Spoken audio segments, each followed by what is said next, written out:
Welcome to a very special night at Hacks. We have the talented and gorgeous KYLE KINANE joining us tonight. You guys don't sound nearly as excited about that as I'd hoped you would. I'm going to say it one more time. KYLE KINANE! Yes! And we got some other comedians here for you too. Everybody's awesome. I've been driving around with Kyle for a couple days, going and doing some shows, sampling the pollen count in different cities and different states. Does anybody else feel like shit? Yes. I feel awful. I don't know if it's the allergies or all the pennies I've been licking lately, but it's when you're poor, it works like a vaccination. The internet makes me think I'm a doctor. Is the problem? Who here? Let me hear you if you got health insurance. Fuck you. I don't know if you can tell just by looking at me, but I do not. I'm a pretty easy flowchart to read. See a graphic designer?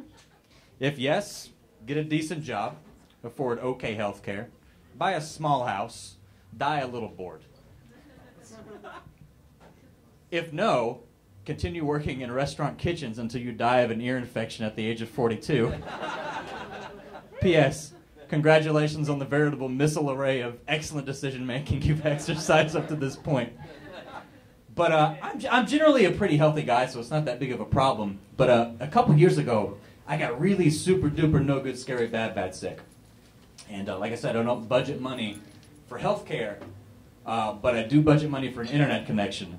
So I strapped on my private eyeglass, and I went down to WebMD, and I Encyclopedia Browned the shit out of my symptoms. Well, Wikipedia Brown, but...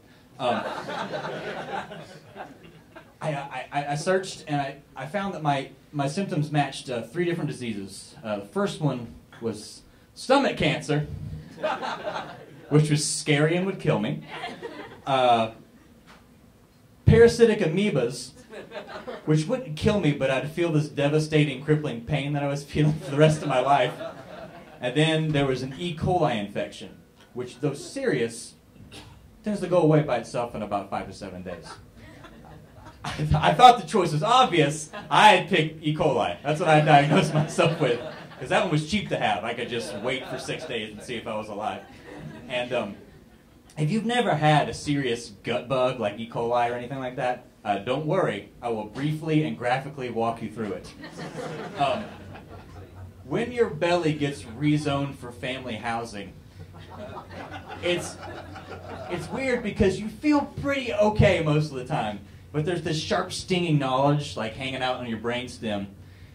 You know that like every 10 to 15 minutes, like clockwork, it's going to feel like some little person ran up and stabbed you in the gut, and then spun the knife around like that old bitch who makes cotton candy at the fair. Just making sweet treats out of your gutty bits. And then you'll crawl screaming to the bathroom, where instead of this grotesque, chaotic bowel movement that you were expecting, your ass just spits like a hobo that just got punched in the mouth. It's just mucus and blood, and little pieces of rotten teeth. And you can shit teeth. Trust me. I already told you assholes I was a doctor. But after about 6 days, it went away. So I feel like I did a good job. I doctored myself up. I picked right. But the problem is, I didn't get tested for anything. I don't know. A doctor didn't tell me I had that. At that point, it was like I was writing my own medical fan fiction. It's like, it sounds pretty cool and canonical until you start looking at it too closely. Like I know why Han Solo and Chewie are in the bar, but when was Big Bird a part of the Star Wars universe?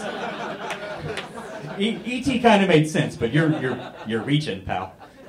And how I got E. coli in the first place, I don't know. Maybe it was the bad spinach I ate in like a little spinach pocket the other day. Maybe I like to put my mouth places it doesn't belong. It's anybody's guess. But I can't afford medicine, obviously, from a pharmacy. But I do live in Athens, where recreational medicine overfloweth. So I stayed fucking blazed for 6 days, just so that I could eat and drink and sleep and watch movies and not want to, kill myself. And just 6 straight days of just crying and packing my girlfriend's bowl. I know you want to read innuendo into that, but don't make me remind you that there is a reasonable approximation of decaying dental matter galloping around Flushing Downs. Nothing cute happened since then.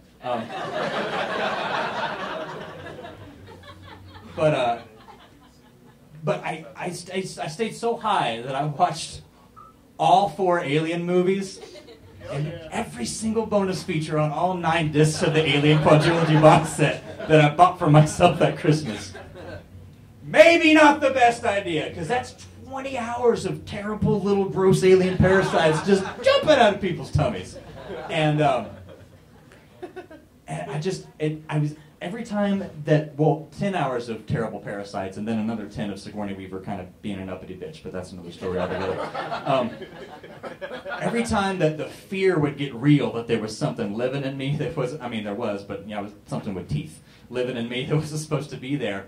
Every time it peaked and got into the red, luckily I stayed so stoned that by the time I was about to have a real freak out, something cool would happen, like another space marine would get his head bitten off, and that would hit the reset button because I would just giggle and just say out loud, "That monster's mouth has a mouth."